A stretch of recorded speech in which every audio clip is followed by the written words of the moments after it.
Welcome back, guys, to the Orlando Huskies franchise. And this week, we're going over the season recap.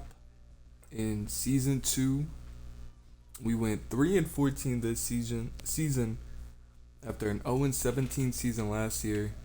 We ran some tight games this year, could have pulled off a couple more wins, but that's what bad teams do. They end up losing. We'll go over the playoff bracket real quick. As the Chiefs beat the Broncos, Raiders beat the Bengals, and Jets beat the Patriots in round 1 in the AFC. And then the Colts beat the Chiefs, and the Jets beat the Raiders. And then the Colts beat the Jets to get to the Super Bowl. On the NFC side, Falcons beat the Cowboys, Bears beat the Bucks, and Packers beat the Niners. And then you had the Falcons beat the Bears, Giants beat the Packers, and then the Falcons beat the Giants to go to the Super Bowl. So we have a Falcons Colts Super Bowl in the playoffs this season. We'll go over the awards. We won't go over the AFC or the NFC because we're only in the AFC. But we will go over MVP as Sebastian Murray won it. We didn't play him, don't believe. We did play Lamb and Mark. Mark had a really good season, I guess, coming back from his struggles. But we had no guys in the AFC Offensive Player of the Year. We did have someone in Defensive Player of the Year, and that was Tavon Johnson. And personally, I think he was robbed. You guys will see his stats later, but personally, for him not even to crack the top 3 is kind of ridiculous in my opinion. Offensive Rookie of the Year, we had 2 players. We had Kylo Midget, and then we had Danny Barnes. We didn't really use him a lot. I think we would have used Kylo more. He could have been top 3, if not won it. And then we had nobody on the defensive side. Best QB. No shocker here. Josh is not in here. Best running back. We did have Drew Stevens in at number 7. Best receiver. This is a really shocking one to me. No Hunter. And I think he got robbed for this because wait till you guys see his stats. And once again, no shocker here. No Huskies whatsoever in sight. Best D-line. Nobody here. But if CJ Hunter played the full season, he definitely would have been on this list as he picked it up towards the end massively. Best linebacker, we had Tavon Johnson. And another one I think got robbed, Miles McMillan. I think McMillan should have definitely been on this list, top 5, as you could argue he had the better season than Johnson. Best DB, we had Russell Wilcox and Gage Bloodgood. Dylan was on this list for majority of the year but fell off towards the end, but Gage and Russell definitely picked it up. And then best kicker, had the best kicker in the league. What can I say? Sammy Leak didn't miss a kick all season. We'll go over these stats real quick. As total yardage, we're not going to do that because we had a lot of kick return yardage. Total offense, we were bottom 4. At least we're not the last. We weren't the worst. Bottom 4, okay. Total defense, we were the worst. Unfortunate. Oh, that was pass. Either way, we are the worst. We're the worst in pass, worst in rush, worst in points allowed. QB sacks now. We were about middle of the pack for QB sacks. Forced fumbles, number 1 in the league at forcing fumbles, and you like to see that. Interceptions, number 1 for picks. We caused a ton of turnovers this season on defense, and that's something I'm really excited for going into next season. If we could get those sack numbers up and, stop the rush a little bit better, I think this team could definitely defensively be really good. On third downs, we were worst in the league. Not by too much, but still the worst nonetheless. On fourth downs, looks like we're about middle of the pack for fourth downs, and I'll take that. We went for it a lot. Red zone efficiency now. Hey, we weren't the worst, second worst, but we weren't the worst, and as long as we're making improvements, that's all that matters. Defensively, we were the worst. Oh wait, does that mean we're the best? I think that does mean we're the best, because the higher the number is, the worse it is. Yeah, so we were the best red zone defense for defense. Or I just said defense twice, but we were the best red zone defense in the league, and hey, you like that. And now we'll go into the real stats. As Josh had nearly 3,600 yards, 21 touchdowns, 23 picks, 50% completion percentage, and a 67 passer rating while being sacked 53 times. Jeff Dean wasn't much better. 484 yards, no touchdowns, 2 picks, 46% completion percentage, 57.4 passer rating, and he was sacked 6 times. As we're going into year 3 with a question mark at quarterback still, and we'll address that in the offseason video. As Drew Stevens was 51 yards away from another 1,000-yard season. He had 11 touchdowns, 2 fumbles. Like to see him have none, but 2 isn't horrible. As Josh, 154 yards on the ground and a touchdown. 15 fumbles is crazy. Oh my. Danny Barnes, 14 carries, 72 yards, 2 touchdowns. Like to see that. Backup running backs getting some love, as we'd like to get him a little bit more carries next season. But here's the biggest man on offense. Hunter Purcell, 70 catches, nearly 1,200 yards, and if he didn't get hurt, he definitely would have got it. 3 touchdowns, averaging 4.5 yards after the catch, 315 yards after the catch. Receiver 2, Jason Blacklock, 848 yards on 51 catches, 5 touchdowns. He's another one. If he didn't miss, I think he missed week 17. He missed like the entire game. If he didn't miss that game, I think he could have been close to 1,000. And then Damian Harrison, 58 catches, 586, 2 touchdowns. We got to figure out how to get the tight ends more involved, as they are on the field a ton for us. As you see, Jamal's 23 catches, 346, 3 touchdowns. They're on the field a ton for us, as you could see. But they just don't really produce as we like.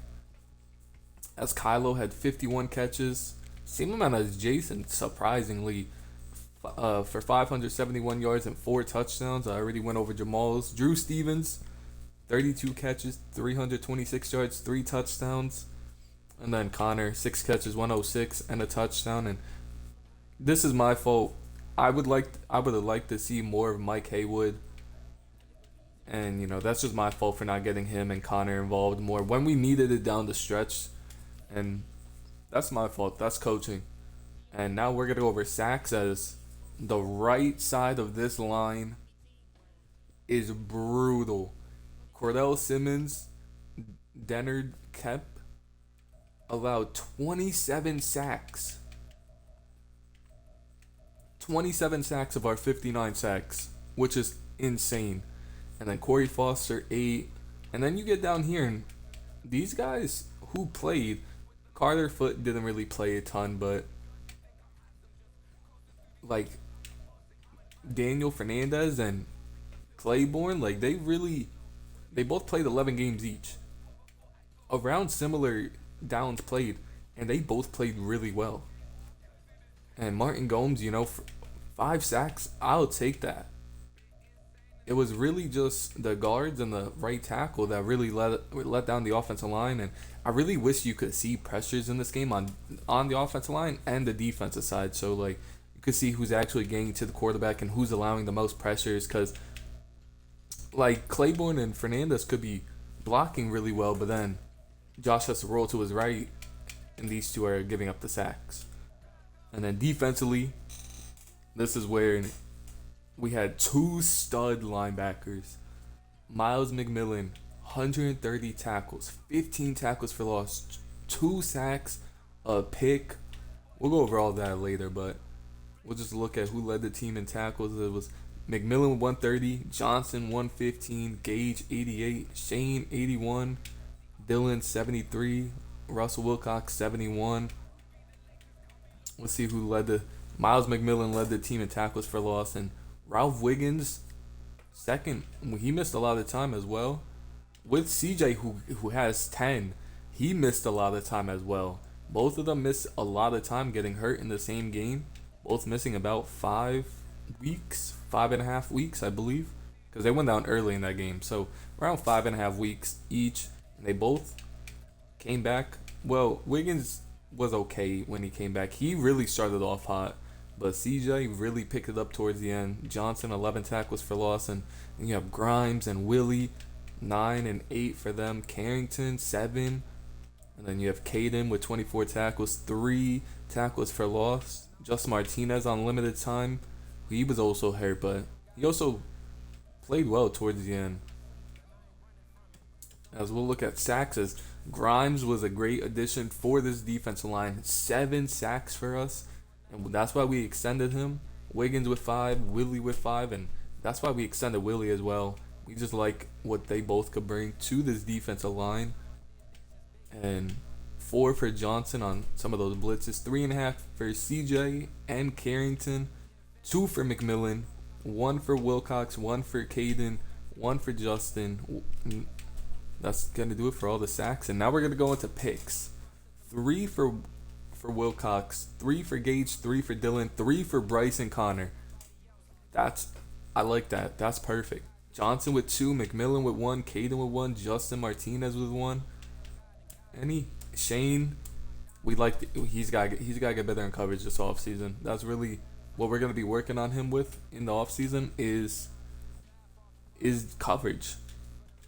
Deflections. Gage, Dylan, both with 4 deflections. Johnson with 3. Bryson Connor, and Thompson, the backup strong safety, both with 2. McMillan with 1. Grimes with 1. Shane with 1. Forced fumbles. Tavon Johnson with 5 forced fumbles. McMillan and Caden both with 1. But we only recovered 6 of the 7. That's pretty good, honestly. 6 of the 7 is pretty good. Bunch of forced fumbles, recoveries. Any defensive touchdowns? We had 3 defensive touchdowns. Russell Wilcox, 2 pick sixes, and Justin Martinez with a pick 6. We like that. We like that a lot, as the defense really kind of balled out. I know they were blasting a lot of stats, but what can you do when the offense is punting 55 times in a season? And that doesn't even count all the picks and turnovers and everything we had. 55 times just for punts. Like, that's insane. That's genuinely insane. And we'll go over some scouting real quick, and then that'll be the end of this video. And the next time you guys see me will be in the off season. But we do have some favorites now, as we're looking at some quarterbacks, day 3 quarterbacks, possibly Tyreek, Elliott, Norman. None of them are like crazy good. We're gonna look in free agency for one. Jeff Dean's a free agent. Do we bring him back, or what do we do with this situation? Because Tyreek kind of gives us something we've never had, and that's a scrambler. Elliott is kind of the same as like Josh and Jeff, just a field general. And then you got a strong arm quarterback in Norman.